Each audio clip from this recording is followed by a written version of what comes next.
el comportamiento metabólico y el esquema metabólico que tienen esas hormonas, se han descrito tres grandes grupos. Las hormonas aminas, las hormonas esteroides y las hormonas polipéptidos. Las hormonas aminas son las que se encuentran en la glándula hipófisis en sus dos partes, ya sea la adenohipófisis o lóbulo anterior y la neurohipófisis o lóbulo posterior. En las glándulas paratiroides, el número de 4, en relación estrecha con la glándula tiroides, en el páncreas y en la placenta, vimos que se comportaba como una glándula, obviamente, desde su creación y producción y formación durante el periodo del embarazo hasta la expulsión después del parto del niño o de la niña. Las hormonas esteroides se encuentran en la corteza de la glándula suprarrenal, y en las gónadas, los ovarios o los testículos. Y las hormonas polipéptidos se encuentran en la médula de la glándula suprarrenal y en la glándula tiroides. ¿Cuál es la función de las hormonas? ¿Para qué necesitamos hormonas en nuestro organismo? Desde la vida intrauterina hasta el último día de nuestras vidas. Desde la vida intrauterina hasta el último día de nuestras vidas. Para crecimiento y desarrollo, para producción, utilización y almacenaje de energía, para mejorar y mantener el medio interno, digamos, en equilibrio, para la reproducción, para acciones complejas metabólicas y básicamente para la regulación de procesos biológicos requiriendo una o varias hormonas.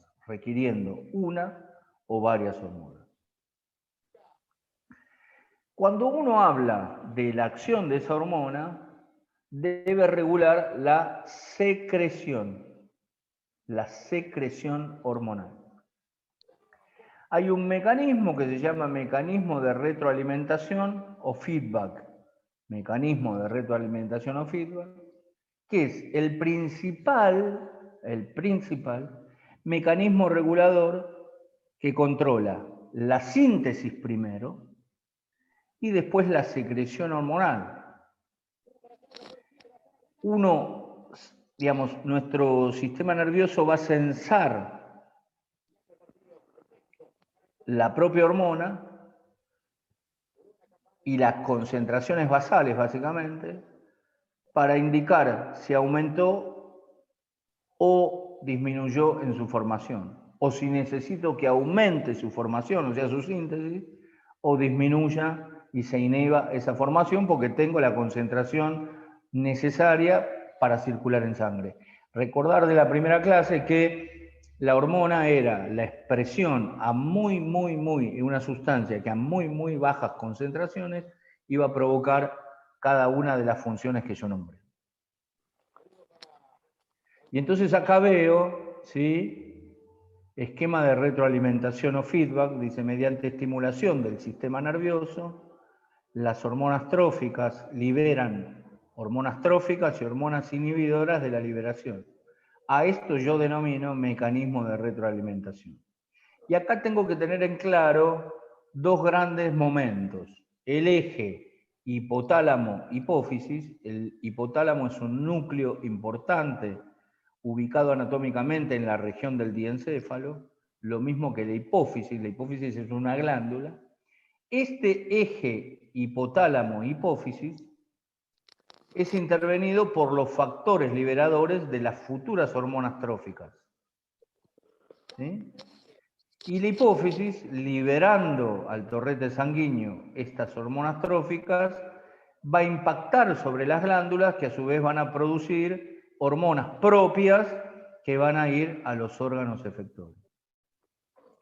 Cada uno de estos momentos es sensado por el sistema nervioso que dice: hipotálamo, no liberes más factores liberadores. O hipófisis, no liberes más hormonas tróficas.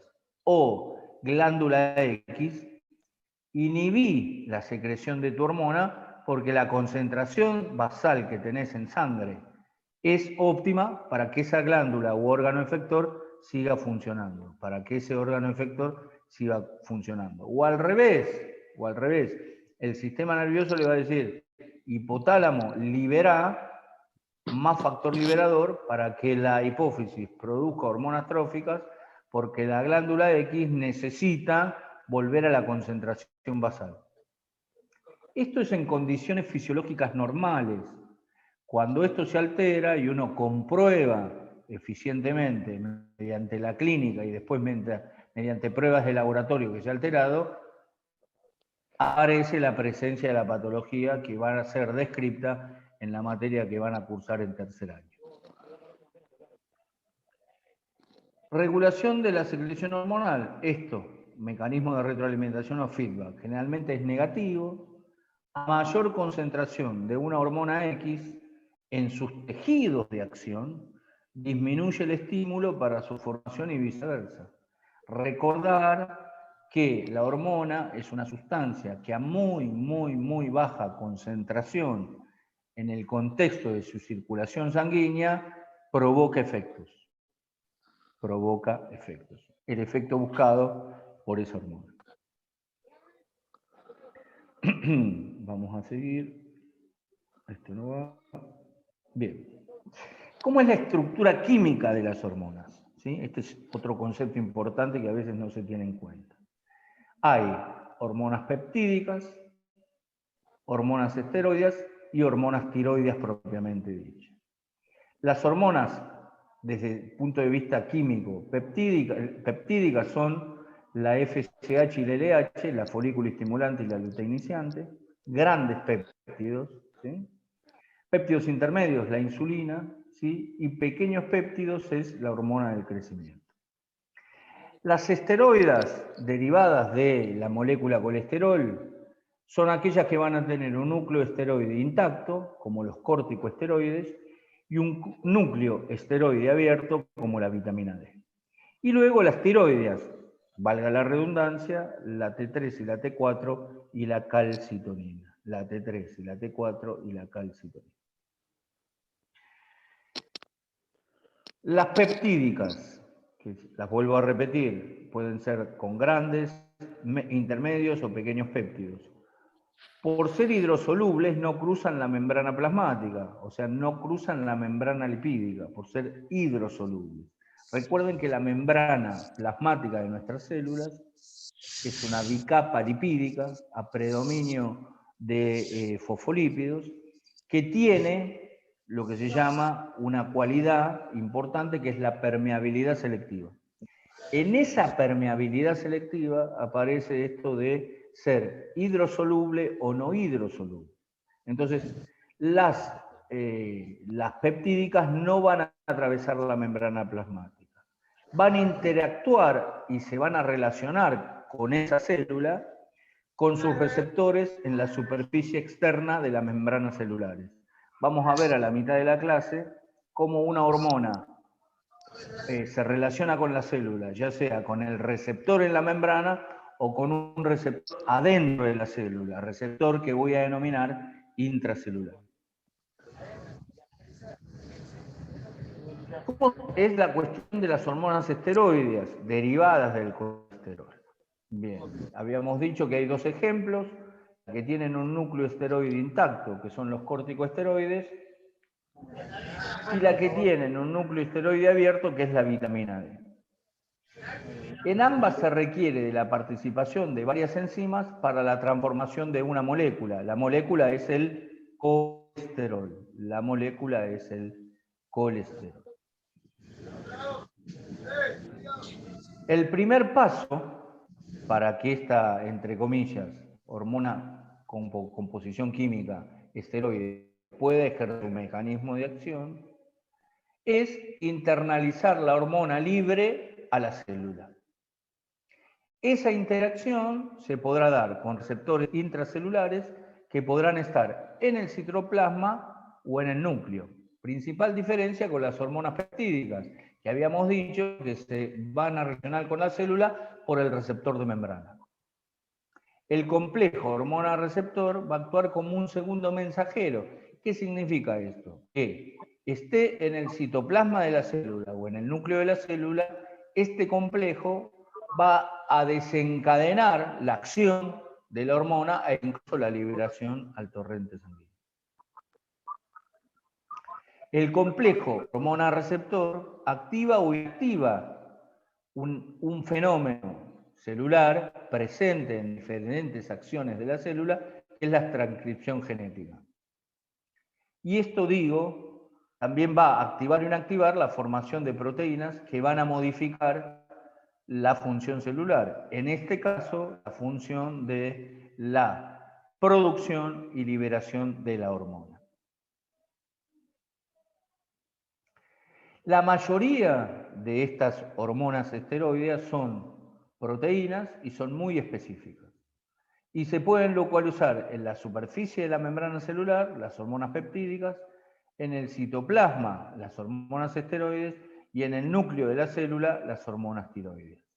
¿Sí?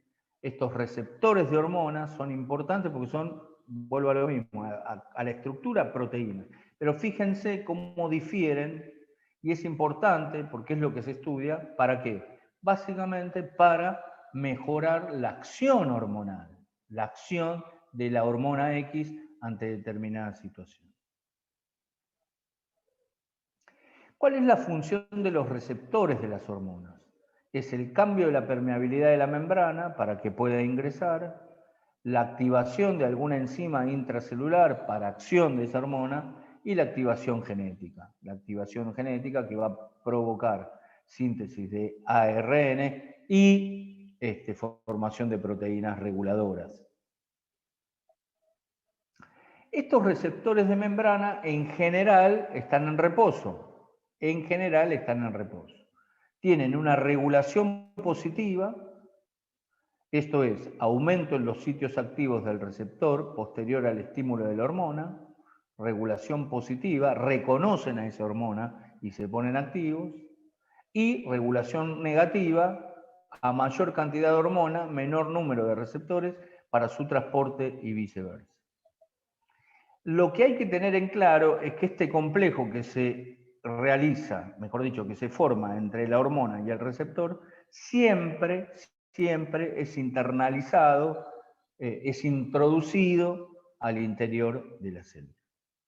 Ahora vamos a ver por qué. Una vez que tengo en claro el esquema metabólico, los receptores de membrana y la estructura química de las hormonas, puedo hablar de lo que es la síntesis de las hormonas. Se han identificado en los últimos 50 años aproximadamente 150 mediadores químicos que pueden incluirse en 3 categorías: pépticos o sus derivados, esteroides y aminas. Es decir, se han descrito aproximadamente 150 sustancias que tienen forma de hormona, y que, como vimos, metabólicamente y desde el punto de vista químico, tienen una estructura péptica, esteroide o amina. ¿Dónde se almacenan las hormonas? Resulta que las sintetizo y las tengo que almacenar. La mayoría de los órganos endocrinos que describimos en la primera clase tienen una capacidad limitada para almacenar las hormonas que ellos sintetizan. ¿Esto por qué será? ¿Cuál es el mecanismo fisiológico que me permite explicar esto? Esto es debido a ¿qué? A que tienen la dificultad de las hormonas para incorporarse a los compartimentos del organismo, ya sea asociarse a lípidos, asociarse a precursores de hidrato de carbono o asociarse a las proteínas. Por eso es limitado el almacenamiento. A pesar de que los tejidos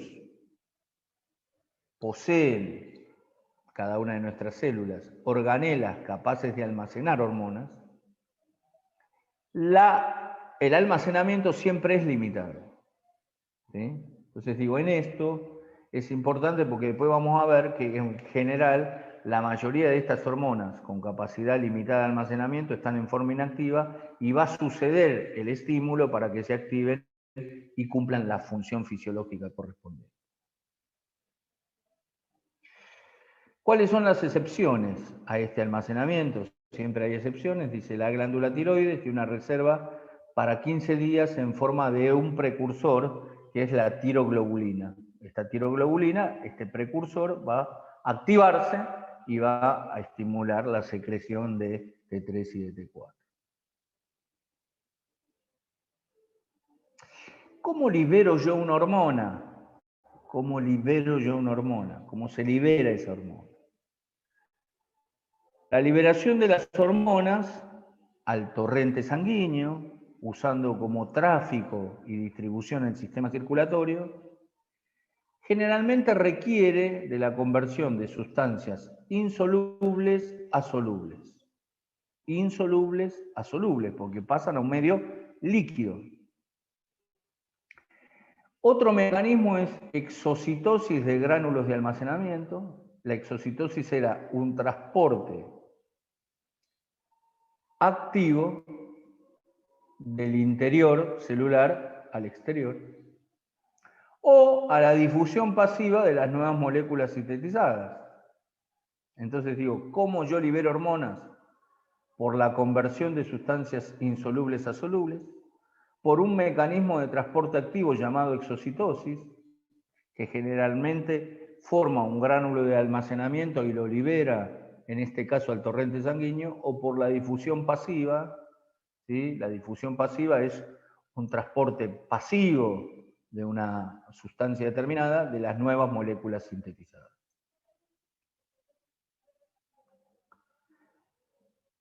Liberación. ¿Cuáles son los mecanismos para la liberación? Dice, las hormonas proteicas se forman como grandes péptidos. ¿En dónde? ¿Qué es el RER? El retículo endoplásmico rugoso, una de las organelas constitutivas del citoplasma de nuestras células. Se desdoblan en prohormonas, es decir, en precursores de esa futura hormona, y posteriormente en otra organela de nuestro citoplasma, el aparato celular o el aparato de Golgi, se transforman en vesículas secretoras, se transforman en una estructura que, mediante alguno de los tres mecanismos que nombré antes, va a permitir su liberación al torrente sanguíneo.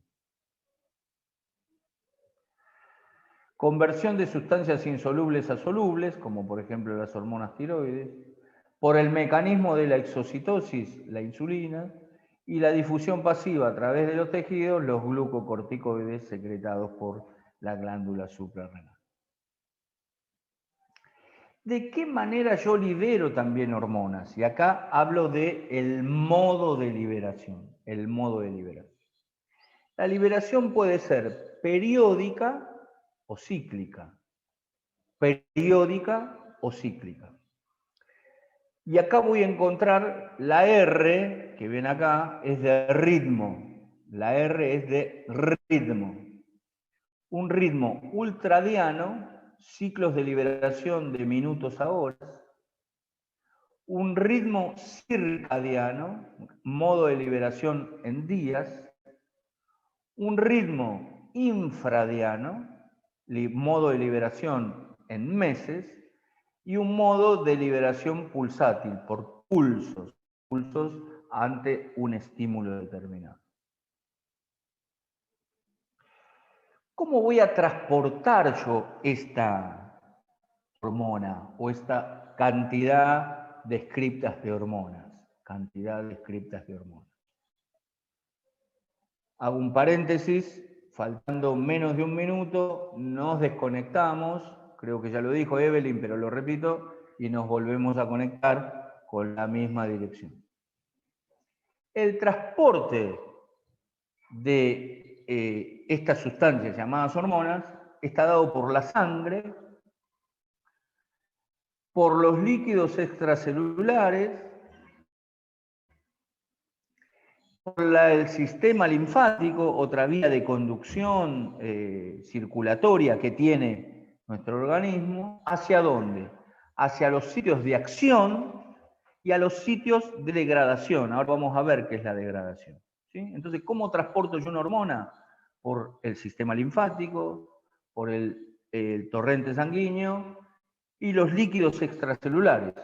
¿Hacia dónde? ¿Hacia el sitio de acción o hacia el sitio que voy a degradar? Hacia el sitio que voy a degradar esa hormona. ¿Al sitio de acción de la hormona o al sitio de degradación de la hormona? El plasma, dice, y esto es importante, ahora lo aclaro, es el medio pasivo de difusión de las hormonas peptídicas, lo que explica la corta vida media de la mayoría, de 3 a 7 minutos. Esto es un ejemplo para uno de los 3 grupos metabólicos. ¿Y qué es el plasma? El plasma es, en el tejido sanguíneo, el componente líquido. El tejido sanguíneo tenía 2 componentes. El componente líquido llamado plasma y el componente celular, que eran los glóbulos rojos, los glóbulos blancos y las plaquetas. Bueno, el plasma, como medio pasivo de difusión de las hormonas, las transporta, pero les da una vida media corta, muy, muy corta, de 3 a 7 minutos. Fíjense la capacidad de producción, secreción, síntesis que debe tener nuestro organismo para mantener constante la concentración basal de esa hormona en términos fisiológicos normales.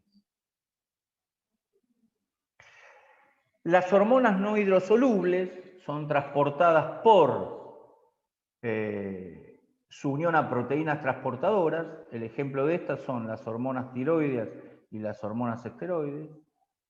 Estas hormonas unidas a proteínas no penetran en los tejidos y se mantienen como un reservorio. Y solo una pequeña fracción de estas hormonas está libre en el plasma y es biológicamente activa.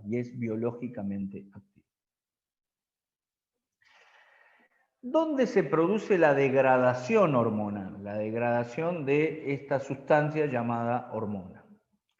La concentración plasmática de una hormona va a depender de qué? Primero de lo que secreté, de la cantidad en el contexto de la secreción y de la depuración metabólica de esa sustancia.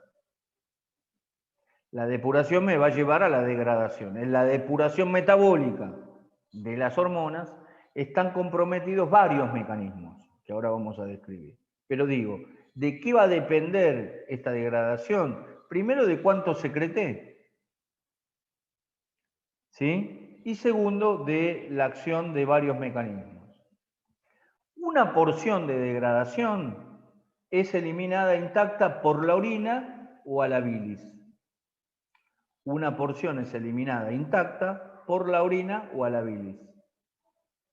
La porción mayor es degradada o inactivada en los órganos efectores, en el hígado y en el riñón. Las hormonas proteicas son degradadas por otras proteínas que toman forma de enzima, denominadas proteasas.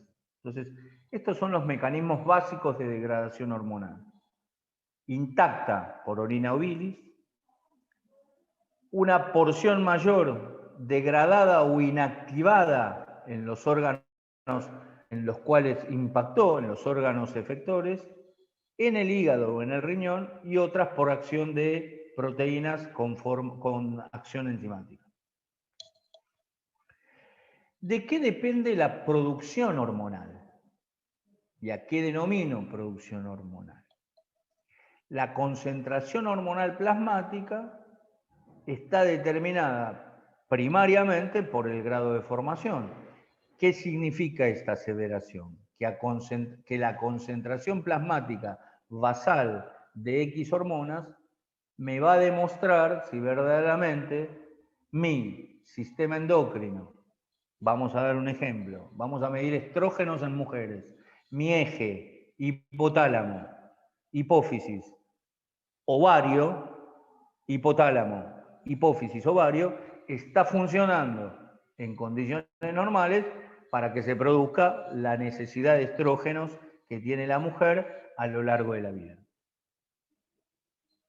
Y eso lo mido ¿cómo? Con una muestra de sangre y mido la concentración plasmática de esa hormona en ayuna, por ejemplo.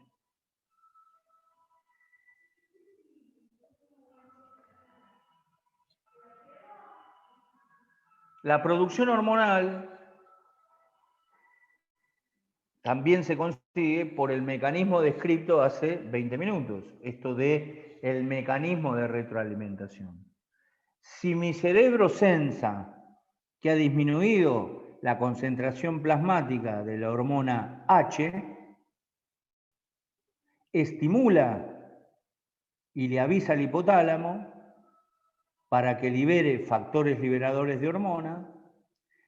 Esos factores liberadores de hormona estimulan la hipófisis, que libera hormonas para producir la hormona H en el órgano H a distancia. Producción hormonal, dice. Esto se consigue por medio de la mayoría de los fenómenos de retroalimentación. Produzco, ¿por qué? Porque mi sistema nervioso sensa que ha disminuido la concentración basal. Si no, si la producción es estable y la concentración basal es estable, produzco al ritmo que tengo que producir. Ahora, si hay algún evento fisiológico o fisiopatológico, aumento la producción. Y si no aumento la producción, aparece la expresión clínica de la disminución de la concentración plasmática de esa hormona, y después eso se va a corroborar con pruebas de laboratorio para ver si verdaderamente es real esa expresión clínica de la disminución de la concentración plasmática basal de esa hormona H. La producción hormonal, esto se consigue también en la mayoría de los fenómenos de retroalimentación, los cuales operan en minutos o horas. Recordar cómo se liberaban las hormonas con los ritmos, los modos de liberación, en respuesta a la demanda metabólica, variada para mantener el control homeostático dentro de un estrecho límite. ¿Sí? Dentro de un estrecho límite. El control homeostático básicamente quiere regular la presión arterial, regular la temperatura, regular el medio interno, el medio intracelular y el extracelular. Hay alguien que tiene abierto un micrófono. Y dentro de este control homeostático entra el capítulo endocrino. También hay otros capítulos. En el capítulo endocrino también la endocrinología y la acción de las hormonas X ayudan al control homeostático. Una vez que tengo en claro, digamos, la producción, tengo que hablar de la acción hormonal. Y entonces dice, algunas hormonas, antes de actuar, necesitan ser transformadas de precursores inactivos a activos. ¿Sí? Esto puede suceder en la liberación o antes de la liberación. Cuando se realiza, por ejemplo, la unión hormono-receptor y el receptor es intracelular o intranuclear. ¿Sí? Recuerden que había 3 tipos de receptores para hormonas: los que estaban en la membrana, los que estaban adentro del citoplasma y los que estaban adentro del núcleo celular. Bien, entonces digo, ese precursor está inactivo y cuando necesita liberarse, se activa. Acción hormonal. Y acá vuelvo a repetir lo de los receptores intracelulares. La mayoría de las hormonas intracelulares penetran al citoplasma por medio de un mecanismo de difusión pasiva. ¿Por qué? Porque requiere mínima energía y porque tiene un receptor que la reconoce. ¿Un receptor a dónde? En la membrana plasmática de la célula. Y luego se unen a receptores específicos para formar el complejo hormona-receptor o receptor-hormona, como te guste nombrar. Los receptores de membrana, capaces de unirse a la hormona, pueden ser divididos en varias clases, cada uno de los cuales trabaja por mecanismos diferentes. Receptores de transmembrana, receptores que tienen asociado una enzima o que tienen asociados sustancias que se denominan citoquinas. Esto, digo, lo nombro al pasar, digo, para que tengan una idea si aparece en la literatura, si aparecen en el libro, digamos, que estén leyendo, el Tórtora, el Guyton, el Bessie Taylor, cualquier libro de fisiología, o cualquier libro de fisiología endócrina. Pero digo, lo importante es entender que este receptor de membrana era el que iba a reconocer a las hormonas peptídicas, y que a partir del reconocimiento de esa hormona peptídica con este receptor específico, se va a desencadenar la producción y la acción hormonal. Acá dice receptores. Entonces, en el ejemplo A, en el ejemplo A, tengo el receptor de superficie, la hormona, la introduzco, ¿sí? Se transforma esto en un segundo mensajero que tiene actividad enzimática y hace que esta célula responda. Esta célula responda ¿para qué? Para la producción y activación de la hormona y para que básicamente la libere al torrente sanguíneo. Si no se libera el torrente sanguíneo, está, digamos, inhibida la acción hormonal.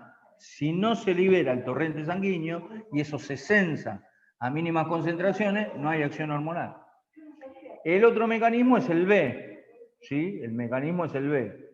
La hormona ingresa, reconoce al receptor intracelular, forma el complejo hormona-receptor, genera la síntesis de proteína a partir de la activación genética y vuelve a salir en forma activa al torrente sanguíneo, al órgano efector.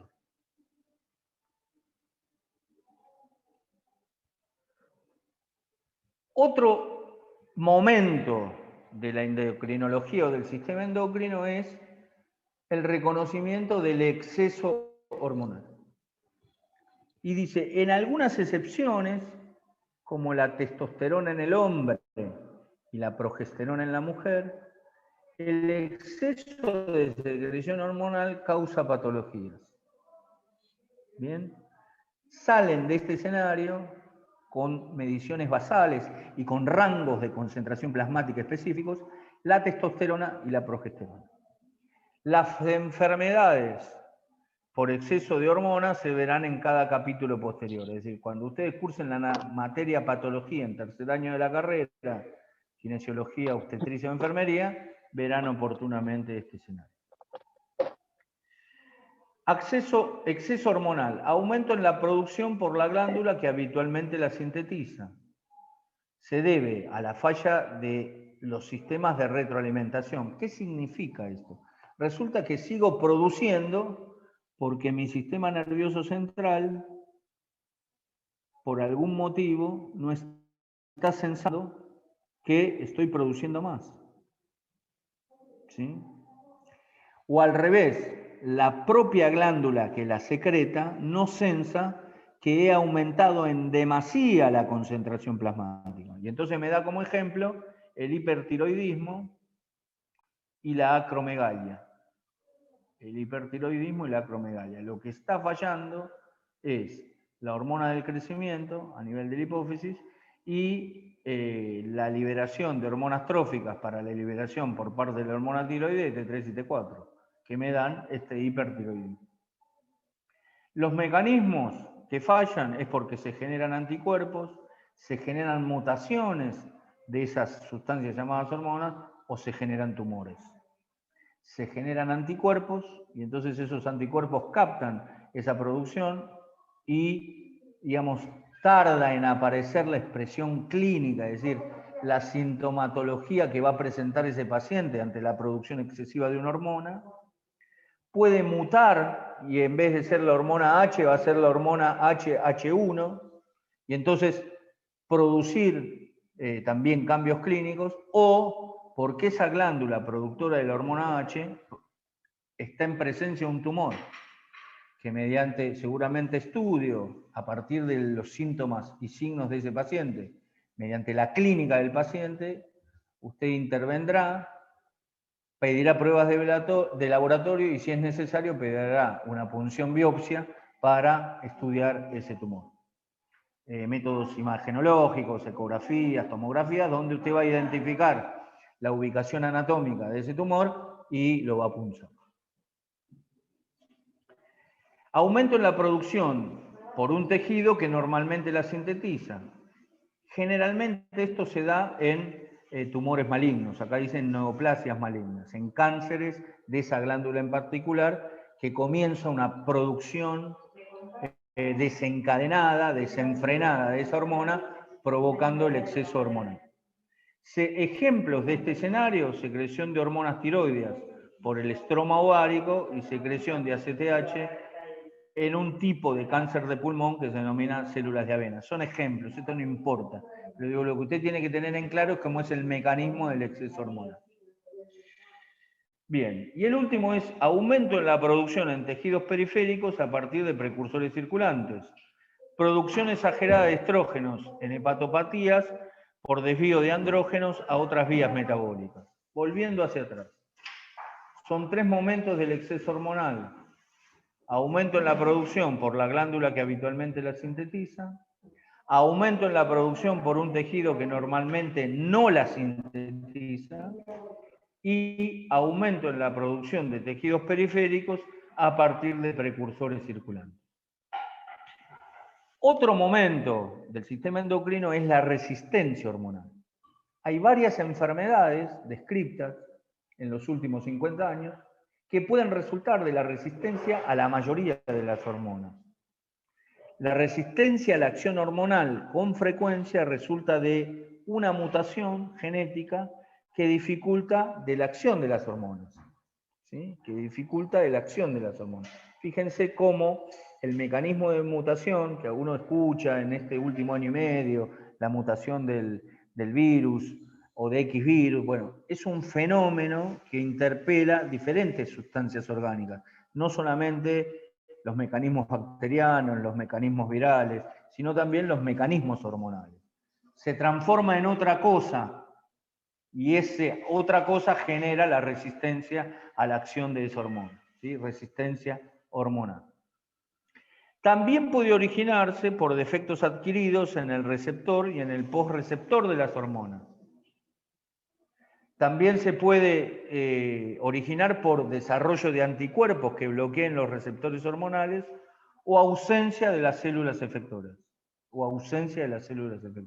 Resistencia hormonal, mecanismo, digamos, importante para tener en cuenta. Obviamente esto es territorio de la endocrinología. Usted va a hacer una consulta con la clínica médica y va a ser rápidamente derivado a un endocrinólogo para que lo empiece a estudiar. La resistencia a las hormonas, dice, no ocurre siempre en todos los tejidos. No ocurre en todos los tejidos. Y acá da un ejemplo el autor. Dice, mire, la resistencia a las hormonas tiroideas puede estar confinada únicamente a nivel de la hipófisis, que es la glándula que genera las hormonas que van a estimular a la tiroides para que produzca T3, T4 y calcitonina. La resistencia de los andrógenos puede ser más severa en los testículos que en otros órganos efectores. Es decir, la testosterona como producto del ciclo del hombre, digamos, puede tener cierta resistencia hormonal que genere esta no acción de la testosterona. ¿Cómo se miden las hormonas? Creo que esta es la penúltima o la última. Las hormonas se miden mediante pruebas de laboratorio, desarrollo de técnicas de producción en fluidos biológicos. Usted puede medir hormonas en sangre, puede medir hormonas en orina, en términos cuantitativos y cualitativos, positivo, negativo o X número, positivo, negativo o X número.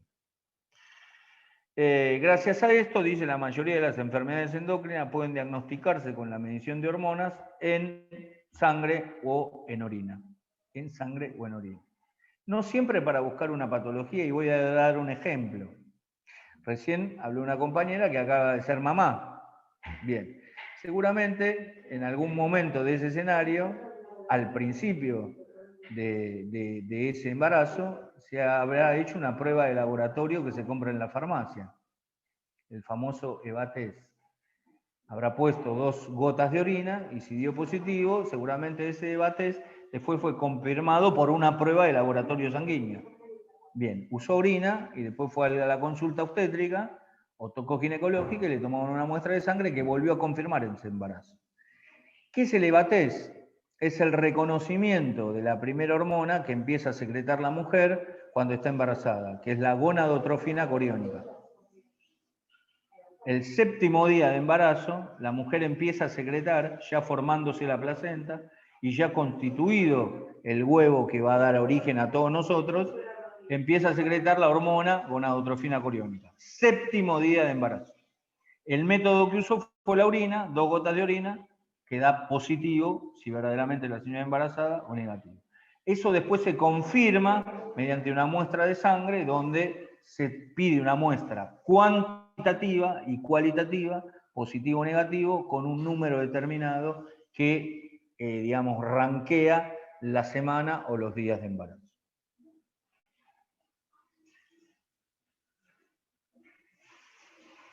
Voy a decir dos palabras de esto que después lo van a ver bien desarrollado en tercer año cuando vean patología. Trastornos endocrinos. Hay de origen terciario cuando el evento es a nivel hipotalámico, secundario cuando es a nivel de la hipófisis y primario cuando es a nivel de las tiroides, de las gónadas o de las suprarrenales, de las glándulas suprarrenales. Esto lo doy como título, lo van a ver en detalle en la materia patología.